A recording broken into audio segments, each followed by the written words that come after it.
All right. And so we were talking about federalism, okay? And the last things we mentioned yesterday were that we divide up the power between national government and state governments, and that is useful for a lot of reasons, and a lot of countries do that. The last thing we mentioned, though, is that not every state divides up power between national government and state governments. Some people use a system where they provide a strong national government, but not necessarily a strong state. That's a unitary system, okay? And then you got confederations, all right, where states retain all the authority, but we use federalism where we divide up the power between a national government and the state. And the last thing we mentioned yesterday was essentially that lets you give both of them some powers and responsibilities, and that was the only option we had left. We got away from a unitary system, and we tried a confederation, so federalism is the only way left to go, okay?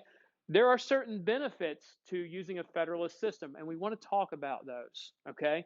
What our system brings that's actually advantageous, and one of them was something we've alluded to in the past. What's one of the reasons that we give state governments so many powers and authorities that's beneficial?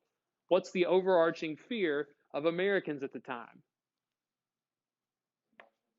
The national government would be too strong, okay? We're afraid of tyranny, right? That's my tyrant right there. I mean, that's what happens when you do a Google image search of tyrant. Okay, it looks like Tim James on a bad day.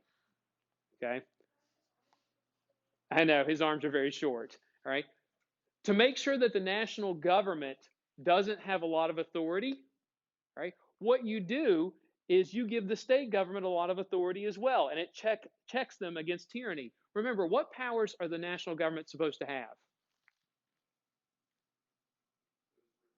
Those written in the Constitution. And the states get what? Everything else per the 10th Amendment.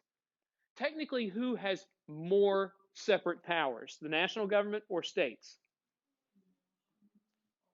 The states. In the Constitution, you got like 20 powers listed. They have the laws, they have the power to make laws about 20 different things, which means states get everything else. Technically, the states are like, we have more powers than you, right? We have all the powers of stuff that you can't even think of. So states should feel good about that. It prevents an overly strong national government. It prevents that little guy right there from ruining your life. Okay? Second thing that's a benefit to the federalist system, it allows for experimentation. Okay? I'm not talking about drug experimentation, not that. Right? We're talking about political experimentation, policy ideas. Different states can try ideas, and if it's a good idea, what will happen with it? What is it? They'll use it, but who else will adopt it too?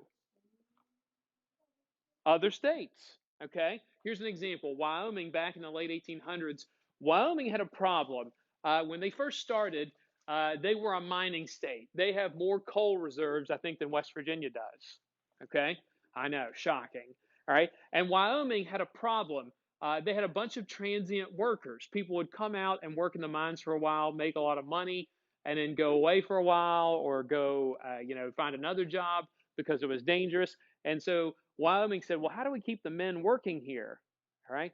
And they said, you know what? A good man will stay somewhere that a good woman is. So they're like, we got to recruit women to the state. And to recruit women to come and live in Wyoming, the state decided we're going to do something unique. We're going to give women an opportunity they can't get anywhere else. Anybody know what they offered them? The right to vote. The right to vote. And so Wyoming had this crazy idea that we're going to let women vote. And within 50 years, what did every state in the union do? They allowed women to vote too. The idea caught on, okay? And granted, it took a lot of work, but eventually women got it done, all right? Here's another example of a good policy that catches on, all right? Marijuana. 1990s, California allows medicinal marijuana, and all of a sudden other states start catching on to the idea. And then instead of just medicinal marijuana, what do some states now allow? Recreational marijuana. They're like, you know what? This is just going to be a great time to live in America. Okay? But states that don't like that idea don't have to adopt it. Right? Same-sex marriage, something else. It wasn't until I think 1997 or 1998, Hawaii was the first state to allow same-sex marriage. And literally, it was less than 20 years and it's allowed in the whole country now. Policy ideas take off, right? Fun fact, too, by the time you guys are my age, I suspect that marijuana will be legal in most, if not all, 50 states, right? Now, bad ideas. What happens when a state experiments with a bad idea and it doesn't work out? Other states know what to avoid. All right. One of the good things about not being the oldest child in a family was I could watch my older brother do all the dumb stuff, and I would be like, note to self, never do that. Okay. And if you all have older siblings, it's kind of fun to do that. And if you're the oldest sibling, sorry, you got to step on a landmine for everybody else. Nevada, we mentioned this before, but Nevada allows prostitution. Right? Has anybody else adopted that? No. All right, we're not adopting that. Although today I did have one class try to argue that it was a good idea. Right? And they don't like the name prostitute. They prefer sex workers. I'm not making that up either. Like, look it up. I'm just waiting until they try to form a labor union. Because then I'd be in a, like, it's not that I appreciate, I'm like, prostitution is not something I would support, but I'm like, I'm always pro union. I feel like I'm stuck. Oh no. What do I do?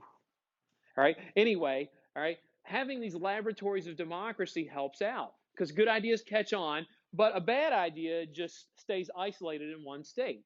Okay. It's like how ships have sometimes have watertight compartments. And so if one compartment floods, it doesn't ruin the whole ship. Okay. So federalism prevents tyranny. All right. It allows for laboratories of democracy. That's what they called it back in the day. Okay. Another benefit is it keeps the citizens close to important decision makers. It keeps citizens close to important decision makers.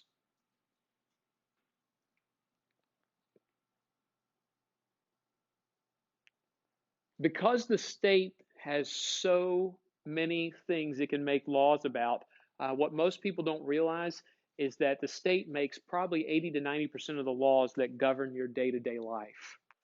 The stuff that affects you, your state government's responsible for it. Everybody gets bent out of shape about president or your members of Congress, but trust me, your state representatives are as important, if not more so. Okay? And they make important decisions that affect your life every single day. You're just not aware of it. Any education policy, you can pretty much blame the state of West Virginia for. All right. Now, here's the beauty about what we mean about this. If I wanted to go talk to a United States Senator from West Virginia, say Joe Manchin or Shelley Moore Capito, is it easy for me to get a meeting with them?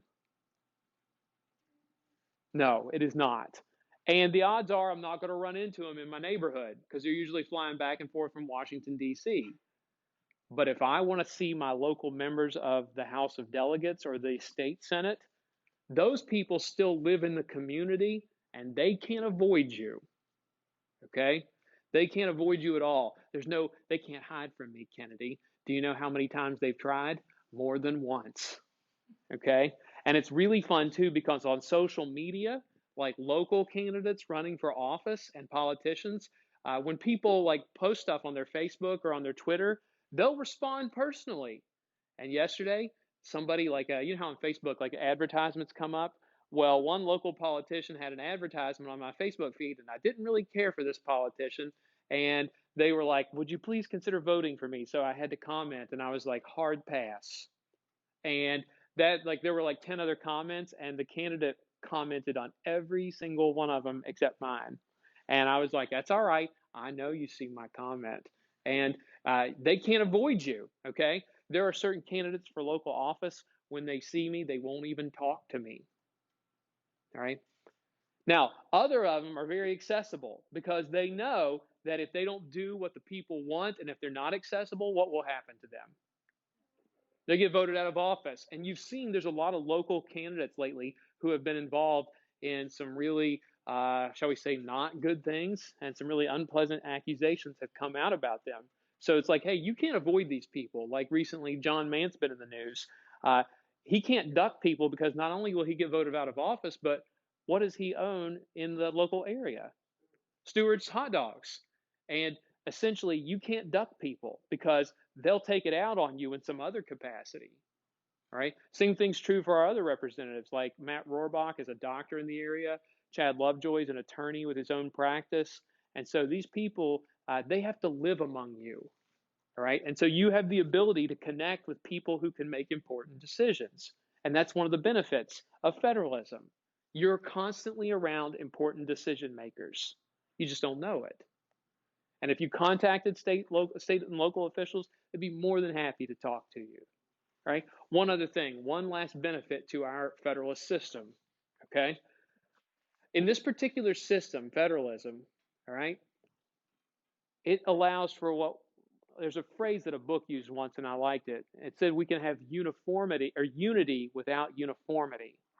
Okay? We can have unity without uniformity. We can build a national identity. Some things are distinctly American because the national government gets to create certain policies. But letting states make laws allows for regional differences. Okay? For example, education policy. Do you think West Virginia teaches about sex education the same way that California does? Not even close. Okay? Here's another good example, too. West Virginia, the way that we handle teaching about the Civil War, it's different. You know, in South Carolina, I've got cousins that live in South Carolina. Do you know what they call the Civil War down there? The War of Northern Aggression. They set their own education policy and their own curriculum. What do we teach you guys in eighth grade about? West Virginia history. All right. We get to decide what we want to instill in people. It allows for regional differences. Okay. But at the same time, there are some national policies that we all follow. All right. And that's what federalism allows. It allows us to build a national identity as Americans, but still account for regional differences. Like one day when we decide that we want to create a law that says the pepperoni roll is our state food, we will be allowed to do that. And poor Californians have no clue about it. I love it when people come from out of state and they never had a pepperoni roll. You get to introduce them to that. What is it? Yeah, they've never been to Tudor's or they don't have biscuits and gravy. I mean, it's fantastic. We get to introduce them to the positive aspects of West Virginia culture. It's serious business, Kennedy. Yeah, unhealthy. That's why we are a large state. All right. That's a good place for us to stop. I'm going to show you one more thing here in a second, but we'll finish with notes right there for the moment.